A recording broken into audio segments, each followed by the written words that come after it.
Hey everyone, this is GoldenEyeDS, and in this episode of Xenosaga 2, Jenseits und Böse, we're going to go through a transporter maze. Much like the transporter mazes you have in Pokemon Gold and Silver in Silph Co and Lily Cove, the Magma Aqua hideout. Again, it's just, you have, at least with this one you can see where you're going, while the other one you had no idea at all and it was just random. This is slightly less random, but still pretty damn confusing. So, what are we going to be doing as we make our way down here? Well, we need to make sure that we've got all the ether techs we need for the battle against Orgula at the bottom, which will wipe out Mr. Matthews, Captain Matthews, dead. So to start off with, make sure everyone has Analyze and Psycho Pocket. Without a doubt, that's what you need. The reason being is, you can do a double ether tech, so that's where you boost in the ether menu, and then select one ether, press triangle, and it will combine another ether from someone else to make that double ether tech. Now, Pocket Rare is a combination of Analyze and Psycho Pocket, so everyone has both Analyze and Psycho Pocket. You can select either Analyze or Psycho Pocket, boost, press triangle, and then instantly get Pocket Rare, which 100% of the time steals Rare, which means you never, ever need to bother with that Rare plus 10, because this will just do it straight off the bat. All you need is a boost to do it, and enough EP with both the people using it. Now, on the lines of everything else we need Ice Coat, which is really great for Momo. That'll help reduce a lot of the damage. Blade Coat and Sphere Coat are just kind of nice to haves, so I wouldn't bother too much. And the next big thing to have is Break Sensors and Break Arms. Break Sensors is really great because it will essentially neuter her. This boss is quite good at attacking just at large ranges of people and just one person for quite a lot of damage. But in this scenario, if you can use Break Arms or Break Sensor, I think it's Break Sensor we use, you get to a point where she can't hit you and she's hitting, her moves are hitting all three of you, and suddenly, that's it. That she just doesn't hit you for anymore. And that's great, that's better than any sort of defense we can have. So it's worthwhile to remember. Other things is ST Resist 20 would be a nice to have, and the same as Combo Boost is a nice to have, but not essential by any means. I didn't do it with those. The other one is Focus 1. Focus 1 is really handy because you are going to be using a lot of EP. This battle's going to last about 2 hours if you're doing farming, and probably about 20 minutes at most if you're not farming. So you do need to stay alive, and stay alive with a lot. There we go, we're just going to teach Momo Psycho Pocket. You want to keep that EP flowing, otherwise you will run out, and then it's useless because you'll need you need the EP. You just need it. Focus 1 is where every time you do a stock, you get EP back. Revert is great. In case someone dies, just so you don't have to rely on items, always a good idea. Medica class Ethers, always good. Make sure Momo and Shion at least have Medica 2. Then you can do a double Ether Tech, double Medica, which is basically like a Medica 2 on everyone, but costs the same as Medica 2 on 2 people. So that's, it's like 3 for the price of 2, isn't it? Apart from, you're not shopping because this game has no shop system. It's got no money, it's so stupid. It's a terrible, we'll talk about that more when we get into why we're doing this whole farming thing. So what I'm going to do now is just shoving all the points on them so we can try and get some of those skills that I hadn't yet had. The next thing you want to make sure everyone has is Boost 1 and Stock 1. It's great to be able to just give yourself boosts when the flow of the battle isn't really leading towards you and you want to just force it to go your way. Boost 1 is great, and the same with Stock 1 is a great thing to have because you can just sit there, and if it's, say for example, Cosmos has a go, and Cosmos is the only one in your team that can air someone. But Momo and Shion, as my team now, are both fully stocked. Instead of sitting there stocking and maybe getting some EP back, I can use Stock 1 on someone, on Cosmos, giving her the ability to air the person next go, and when Momo gets the go, she can hit the person in the air, and we've essentially got like half the turns that we would have had to do to get that, which is great. So something to remember is just Boost 1 and Boost 1 and Stock 1 are really great. Focus 1 is also imperative for this fight. And apart from that, if you've got Ice Coat on Momo, we're going to put the swimsuits on them all, really regrettably. The reason why we're putting the swimsuits on them is because it gives them the agility boost they need to avoid most of the attacks. The combination of the agility that we've already got, 9, plus the swimsuit, means that your agility goes to about 10 or 11, and with the breaking of the sensors, it means that she has a really difficult time hitting you. Orgula really has a difficult time hitting Momo, which is great because while defense would be nice, the more she misses an attack, that's 300 free HP you've just recovered from, as opposed to having to recover that health, but it's just slightly less each time. And you can't make that, it's missing a whole attack. That's much better than defense, I always find. Maybe that's just me. So the idea is these glowing lights, if it's green, sorry, if it's blue, it's going up, and if it's red, it's going down. But you can't go on all of them. For example, some of them you have to look at the directions they're going, and yeah, it's a little confusing. So you can't on all the on all the orange ones. That disc at the top you can go down on, but you can't on any of the blue ones. That's the exit for the blue ones. I said that, and there you go, you can see that you can't do it. It's really confusing, and a lot of the guides that tell you what to do here are quite confusing, so you're going to see me wander around for a bit. I recorded this about 4 times, and I got stressed out and annoyed every single time, because it was just literally the fucking worst thing ever. This is, the whole of the Almost Stronghold is an excuse to add flesh to the game, which was otherwise lacking. The second disc is pretty much non-existent at this point, and it's just the most boring place you can end up on. It doesn't also feel quite right either, because it just makes no sense.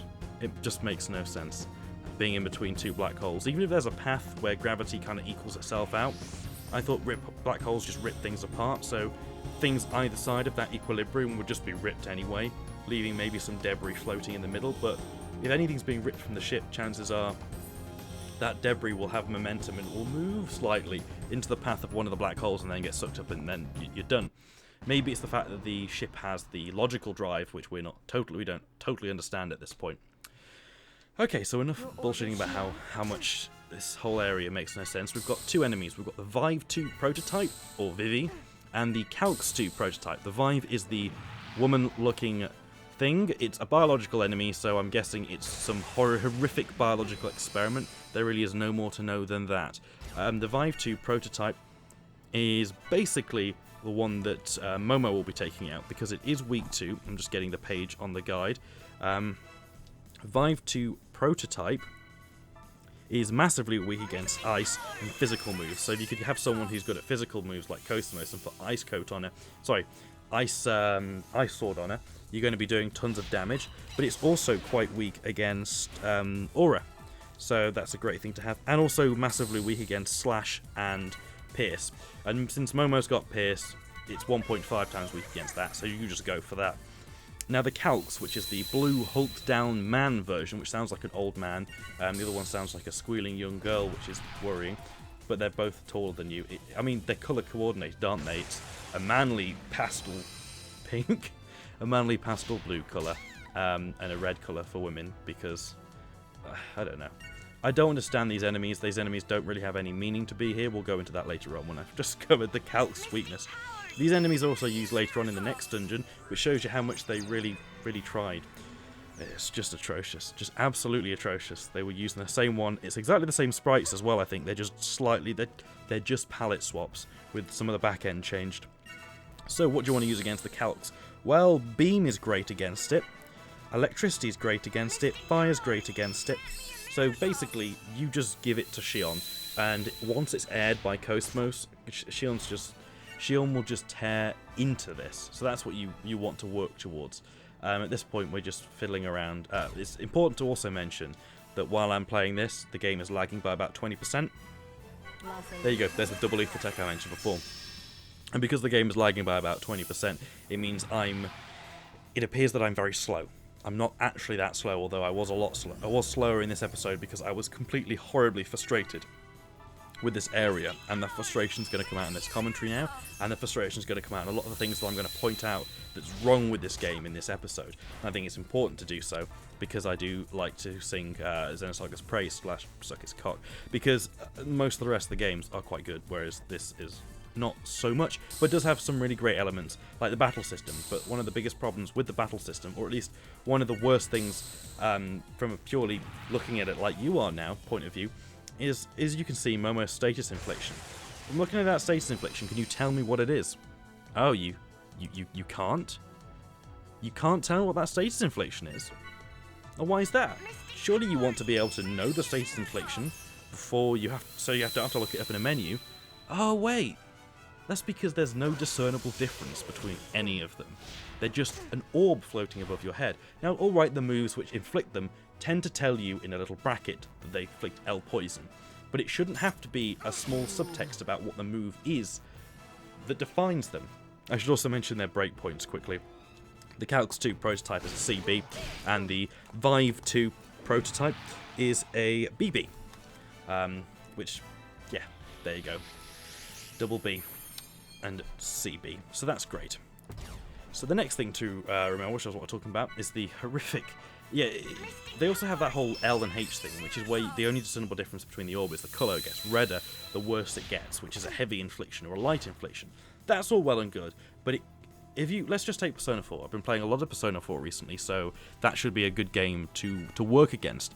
Persona has a very unique animation for each of the problems. Now, alright, the word innovation is not something I regularly hear. In fact, I don't think I've ever heard it before in my life, but it's still an animation which you can associate with that word even if you don't understand what the word is and you know what it does. And that's all self-explanatory. Innovation, suddenly you're losing SP when you attack. You remember that because SP is a rarity at the beginning of that game, and it's all those little ghosty symbols. And then the same with poison. They're all obvious things that in the context of the game make sense, but this has none of that, and that's the biggest problem with it. With the status infliction system, there is just none of that, and that's, to me, that Shion just rips into this guy. I mean, this guy's got no chance. As you can see, he sounds like an old man as well. So yeah, that's one of the biggest problems. That is the problem with the status inflictions on this game. It's not too great.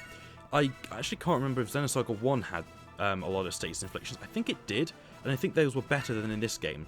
And the other thing is, usually in a game, when you get given the ability to revive status inflictions, you start off with just having a move that revives poison, or just having a move that revives something else. Whereas this game, it gives you the ability straight away, almost instantly, to revive any status infliction. So instead of it being, oh, do I have the item for that status infliction? No. Well, I've got to wait for myself to recover from it or the battle to finish. You then have to, you've just got an item for it straight away. So there becomes no discernible difference in how you get rid of them. They're just either a light or a heavy, and past that, it's just what they cause you. And I don't feel like that, to me, is an interesting way of doing it. It just feels quite, I don't know. It's like pointless. What was the point of having them all if they all weren't if they all weren't different in more than just what they do to you? As you see, Momo just rips this person another one. Not quite as much as Shion, but still quite close. I'm glad I could help. See, that's the problem with generally the in this game, the status inflictions. And also you've got to remember that Heavy is pretty awful as well. Like, Heavy can do a lot of damage, and you'd be forgiven for knowing how that happens. Like, I still don't know whether two lights make Heavy, or whether if you leave a Heavy long enough, leave a light long enough, it turns into a Heavy.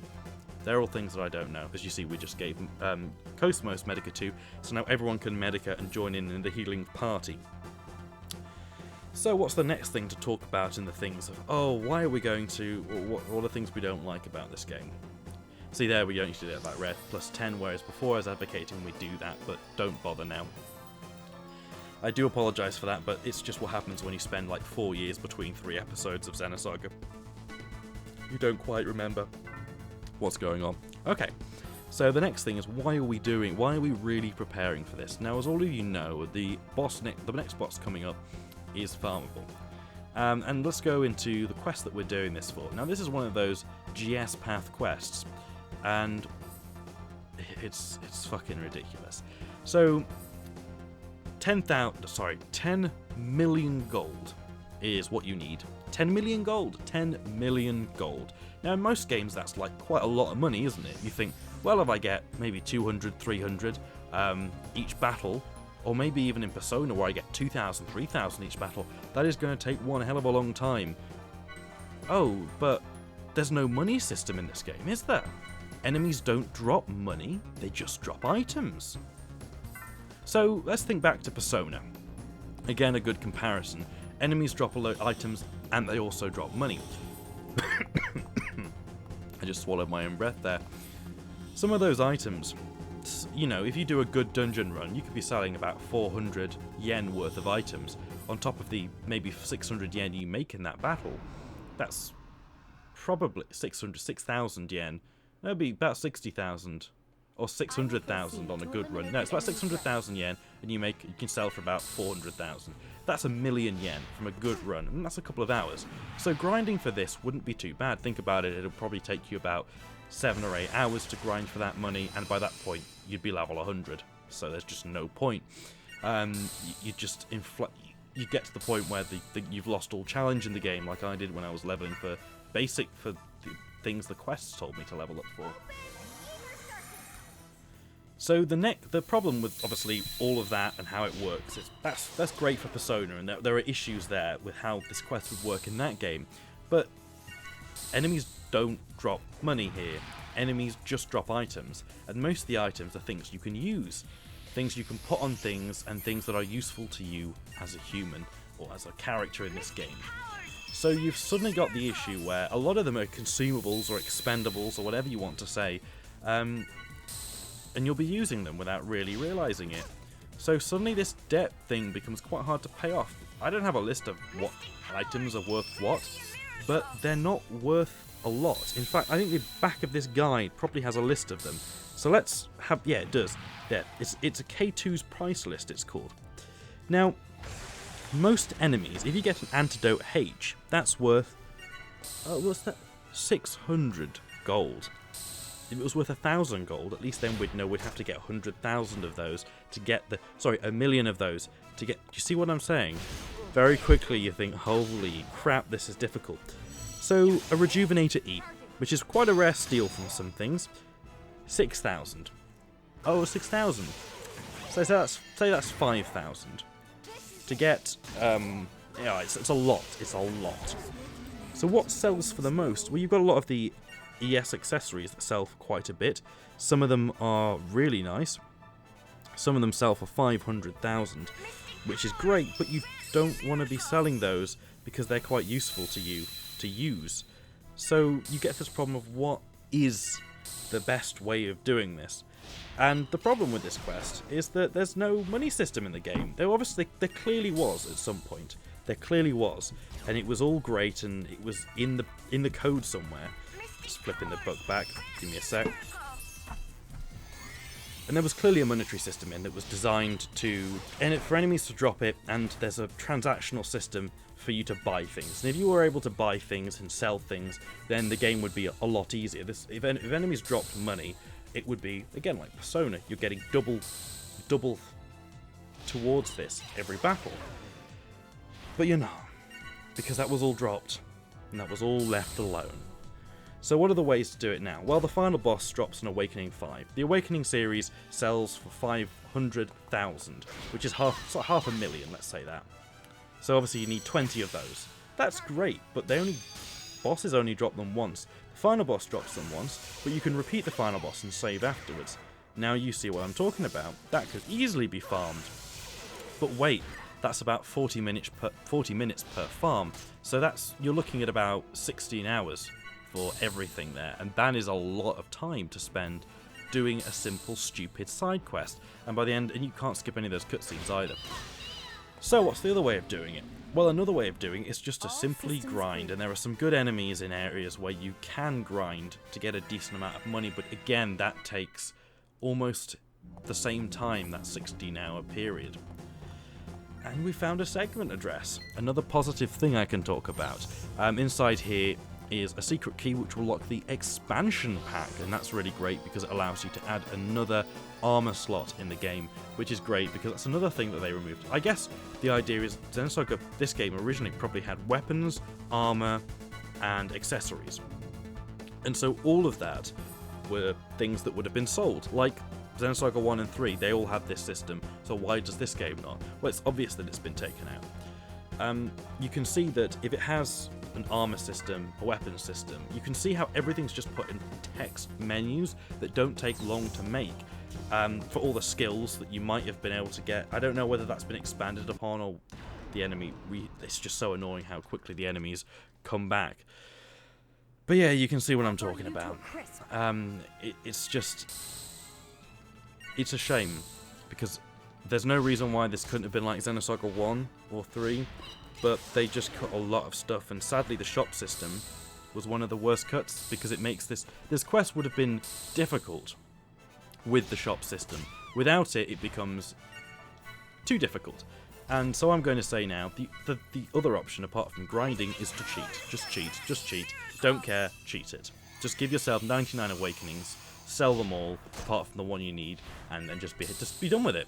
Be happy. Be happy that you've made the good decision not to bother with it, and you've saved countless hours of your time.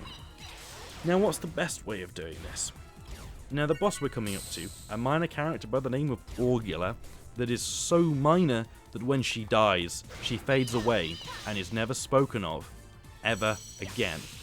And she appears, she calls you filth. Again, she's got the same voice as Margaret from Persona 4, which is slightly off-putting, granted that I've played that game quite recently.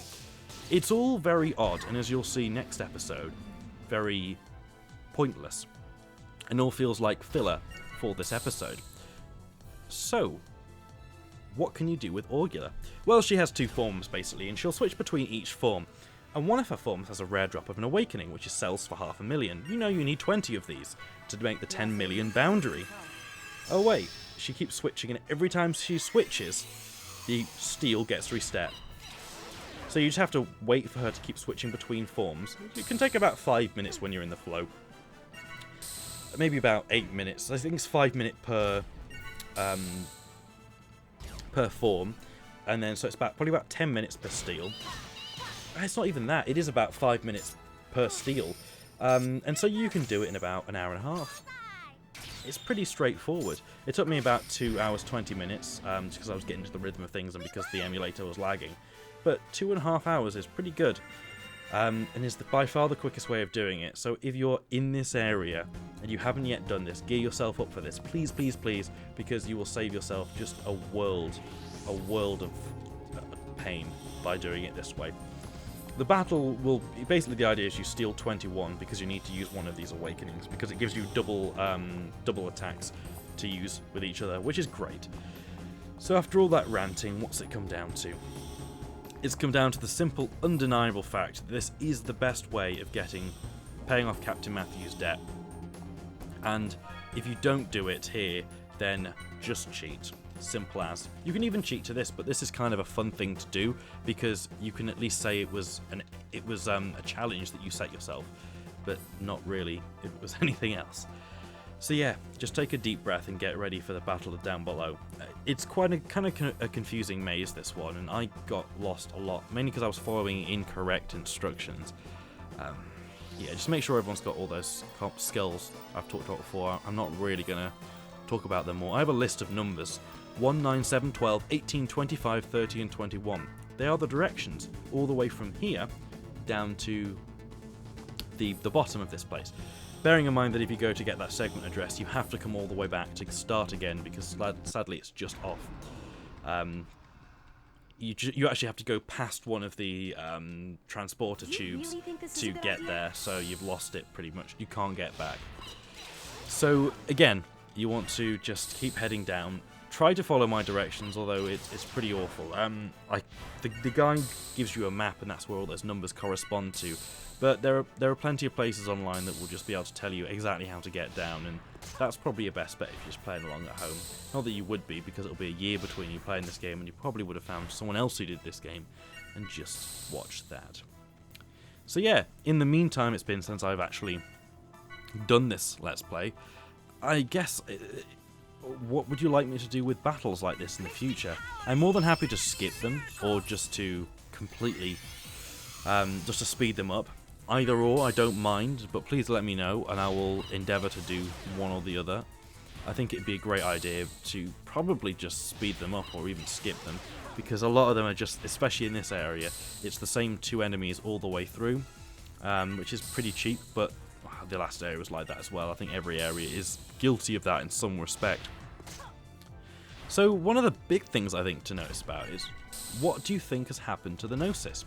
Now I understand, in a game like this, in Xenosaga 1 and 3 we deal quite heavily with Gnosis. In this game we deal a lot with humans. Now, I was thinking, like, that's stupid, the game's meant to be showing how horrific the Gnosis are and how much they attack humanity. But if we were meeting them all the time, then it wouldn't be too difficult to believe that everyone would meet them all the time, and that if everyone was meeting them all the time, they'd stand absolutely no chance. and if they stood absolutely no chance, how is humanity still around? And I guess that's the point this game is trying to make. Here the humans are in fact the worst. Well, you're fighting other humans. Beyond good and evil, I guess, the Gnosis are just evil. Whereas humans aren't, and we're dealing with humans that have gone beyond this scale of good and evil. So, it makes sense why there's very little Gnosis apart from in the aftergame here. But you still miss seeing them and fighting them, and they're not really talked about, and you'd almost be forgiven for forgetting they were the horrible world-ending catastrophe that they are. But it's still an interesting thing, and it does give a bit of fresh air, although sadly this game is mostly a bit stale, so that fresh air is short-lived. The other thing to mention is we're in Ormus's stronghold. Now, Ormus and Utic, we all know by now, are the same people. So why are there these biological enemies who are clearly experiments, like biological experiments running around in Ormus's stronghold? Like, what is in Ormus's stronghold? We've not really encountered anyone other than just enemies guarding halls leading to places. It almost feels like it is some kind of trap. We've not seen anyone like Margulis, who you'd expect him knocking around here. Anyone to do with Ormus knocking around here. Just people wanting to kill us that are wearing armor and stuff. And then these crazed animals that they've just left, these crazed beings that they've just left wandering around the halls, and it just feels very odd. And again, it's one of those things where you sit there and go, it doesn't quite feel right. Like, most enemy encounters in Xenosaga 1 and 3 feel like they fit into the areas they are, whereas these enemies here don't. It feels like when you're walking through maybe some of the areas in Xenosaga 1, where there were those absolutely crazy sort of Realians. And these don't appear even to be Realians. There's nothing we can use to sort of determine what they are. I'm just going to say now, don't go down here, go down the other one, the closer one. That'll get you to the place you need to go. Takes you to here, and it's just... It can be really hard to work out where to go in this place. I do apologise for all of that. So yeah, again, it's very... I don't know, it just doesn't... The whole of Ormus Stronghold, you do meet people that have something to do with Ormus, but again, Richard and Herman, at this point, I don't care. Who are they to me? They don't mean anything. They're just a bunch of people who we heard about in the introduction and then fought again once we returned to the present day, and then fought again now, and you just kind of sit there and go, what purpose are they? They're just mini-bosses. They've got very little backstory. The backstory is expanded on in Xenosaga 1 and 2, the DS game, but since it hasn't been translated into English, there's not much we can say about it other than they just appear to exist there, and it's just weird. I don't know, it just feels empty. It almost feels like this place exists for the sake of something to fill the travel between here and Old Milsha, which we're desperately trying to get to. And I wouldn't, I don't go down that one again. Oh, I've done it again. Great. And I wouldn't forgive you for telling me, why are we trying to get to Old Milsha? And that's the problem. So, once we get out of this place, I'm going to do a recap on what we've missed and what we've probably forgotten and what I've certainly forgotten since the last episode. Because holy hell is there just... I mean, the reason why we came here was basically because of Cecily and Kat. Fabronia reached out to Shion in her dreams to try and get her to see Cecily and Kat, to get them, to save them. And that's what we're trying to do. They're somewhere on Old Milsha, and we're trying to desperately get to them, to set them free from whatever they're in.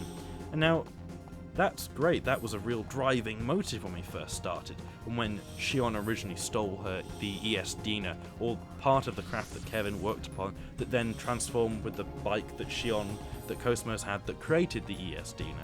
But that's the kind of stuff that we've forgotten.